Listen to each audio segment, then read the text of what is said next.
Olá para você que nos acompanha no Jornal Diário dos Campos. E hoje o quadro DC Entrevista vai falar sobre tratamentos alternativos para a Covid-19. Para falar desse assunto, a gente trouxe como convidado o médico pneumologista Pedro Compasso. Doutor, vamos começar falando então com relação à questão dos medicamentos. Então, uma série de indicações têm sido colocadas aí, em pauta, como o uso da hidroxicloroquina, ivermectina, anita, que têm sido muito comentados nos últimos dias, Todos esses têm sido indicados, comentados como uma forma de prevenção ou tratamento para a Covid-19, mesmo que não tenhamos estudos científicos com relação a isso. Então, assim, o que o senhor tem a nos dizer sobre o uso desses medicamentos? Bom dia a todos. Agradeço a oportunidade de usarmos um veículo de comunicação tão poderoso quanto o seu jornal, nessa forma digital e online, para que as pessoas tenham acesso à informação verídica, à informação confiável. Estamos num momento onde, no meio da pandemia, é muito difícil nós termos estudos que sejam robustos, que sejam eficientes e que sejam confiáveis, para que só após esses estudos nós pudéssemos aplicar as medicações uma vez estudadas e comprovadas.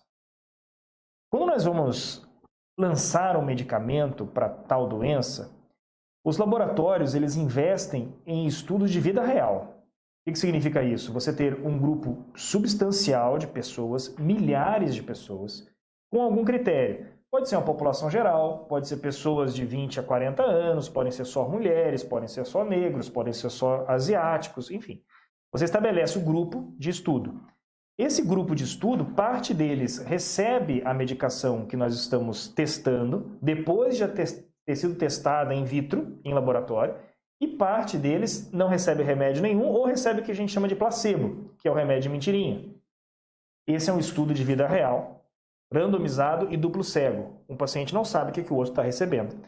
E ao final, às vezes de 1 ano, 2 anos, nós estabelecemos quais efeitos esses medicamentos testados eles vão promover nas pessoas. E aí, se os resultados forem favoráveis, ou seja, diminuiu a mortalidade, controlou a doença, melhorou os sintomas. Se o resultado for favorável, daí nós podemos aprovar o uso de uma medicação.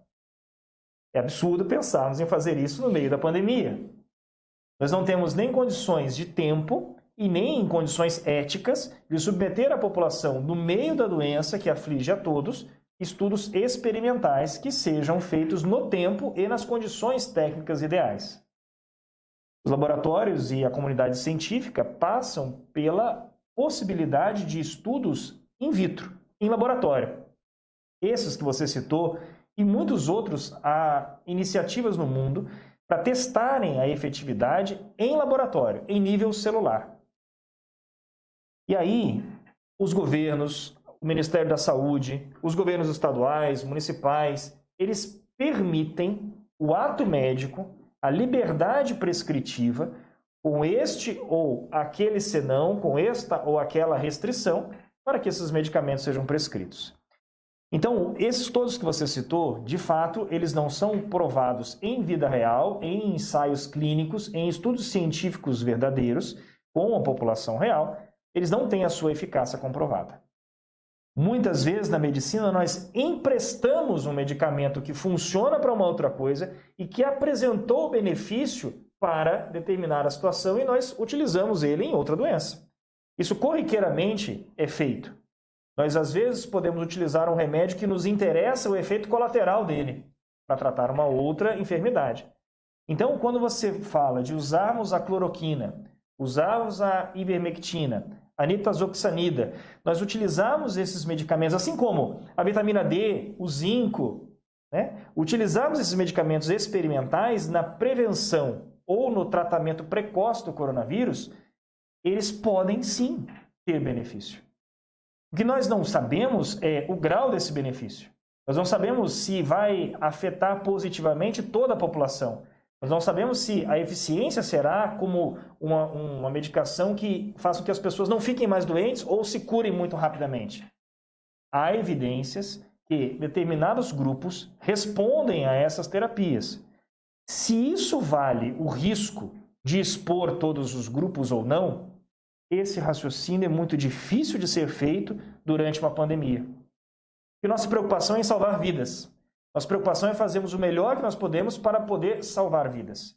Se isso implica em emprestar remédios que são utilizados para outras doenças, se isso implica em usar medicações que são aprovadas apenas in vitro, são provadas a sua eficiência apenas in vitro, em laboratório, isso implica em testar remédios, então sim, na minha opinião, nós temos que fazer. É o melhor que nós podemos fazer.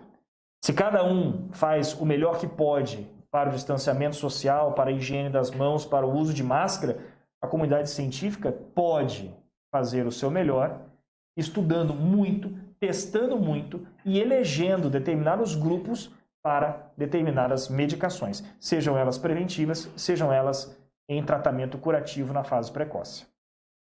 Doutor, e o senhor já utilizou ou recomendou um desses medicamentos que a gente citou na primeira pergunta aos seus pacientes? Sim, todos eles.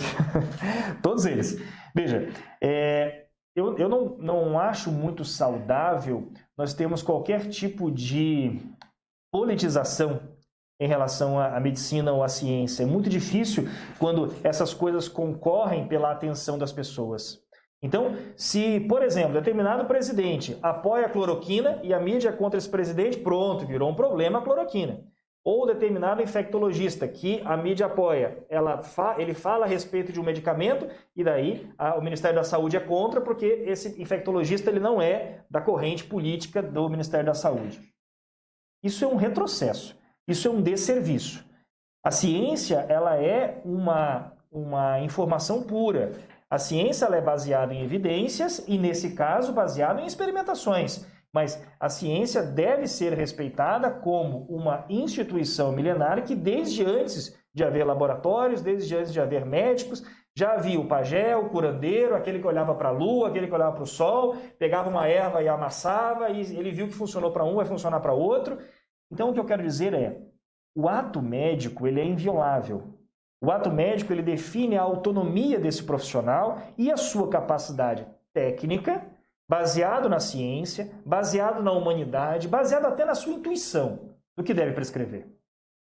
Então, sim, todos esses medicamentos e muitos outros, eles já foram utilizados e a gente tem feito uso deles em determinadas situações. Outros que você não cita aí, por exemplo, o uso de corticoides, o uso de anticoagulantes, o uso de antivirais, o mesmo antiviral para H1N1 é utilizado também em determinado momento da Covid-19.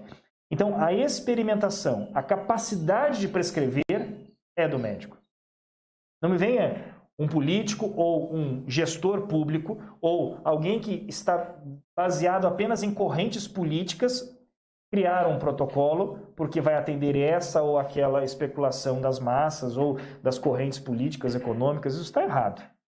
O ato médico, e é isso que esses medicamentos representam, é a autonomia do médico na prescrição. Porque o médico conhece o seu paciente e o paciente confia no seu médico. Essa relação ela é uma relação muito mais antiga que nós mesmos, essa relação de confiança. Então o médico sim pode prescrever aquilo que no seu estudo, na sua análise, na sua avaliação, para ele foi de mais benefício do que risco. Ah, doutor, então nós podemos prescrever uma medicação que não está comprovado num estudo de vida real que ela vai funcionar. Sim, foi assim que surgiu a penicilina a partir de um pão mofado. Alguém um dia usou um pão mofado e usou como antibiótico. Então eu quero dizer que isso já aconteceu na história. Não estou aqui para dizer que nós temos que fazer história e sermos a geração que curou a Covid. Não, eu estou dizendo que nós temos que fazer o melhor que nós podemos.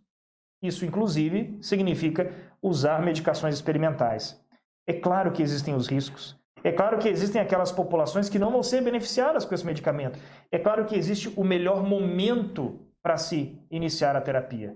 Quanto mais pacientes nós tivermos, quanto mais vezes nós testarmos essas terapias, mais nós vamos ter robustez nos nossos próprios resultados. Então, é um estudo de vida real na vida real.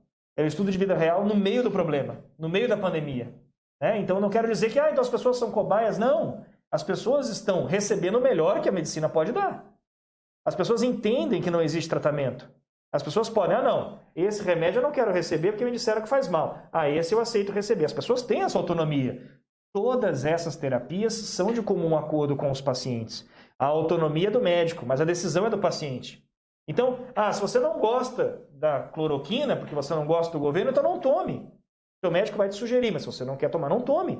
Se você acha que tomar vitamina D ou tomar zinco, ou você tomar X horas de sol por dia é balela, não vai adiantar, então não faça. Então, a autonomia prescritiva é do médico, mas todos esses medicamentos experimentais, eles devem ser autorizados e concordados pelos pacientes.